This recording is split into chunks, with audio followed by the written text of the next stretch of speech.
hi chu thu hi ki chai sa hi ta ni rong la sei dinga ki lom om ja hi neu khat ka sei de hin la tu jing kal Facebook ka ga hon do le ning ko ha chu a khwa pa na dal do na le kha ta hung ki su kam mun na so i wo hi i rong hi ti ju ham ka long dong ai so til rong he pa ma bol le pha ka sa ai so okay hi ti lom be si tang cho na bol chu na sa wa lom ka te so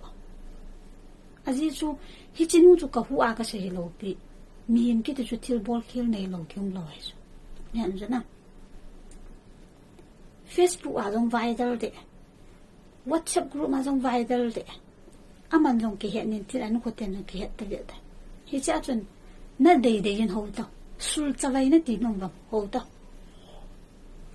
ho dinga kilom a bol do ja chu mina ho ai cho ho ta ho lo ai cho okay aman za cha khom na nei ta de ai wanga ko su nga pa na dal do na le kha na su wang zo di ka sa lo ai cho koi sum koi pai kol la vai dang hi ko so hi ta bang chu I bona chu ka sei nom ham de le ama jong no me ya a future tam ta am na lai chu future la ke man cha ni tam ta hi cho tam ta to kha the din mo nai chu nem chu na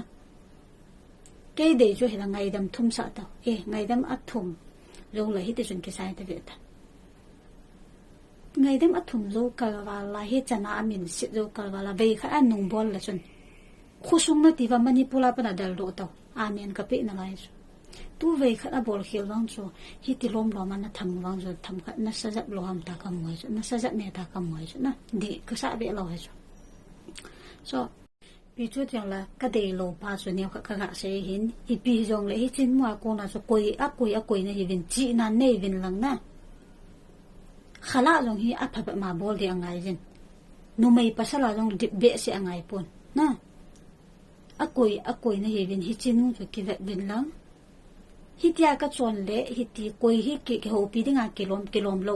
en na ni o hi thu bu khat na ding ne vin lang na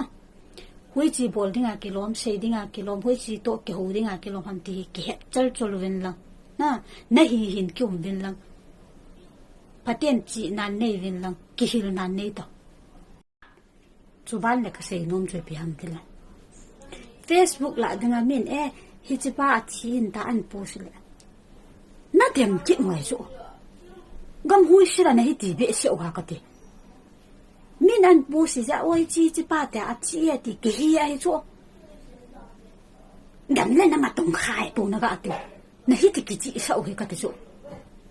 mi dem ding na he vin a ching ja thiem de na ki chu to ai ti le ka Facebook ai koi thi rong na ka pu si lo chu so ta hi tia so Facebook la dunga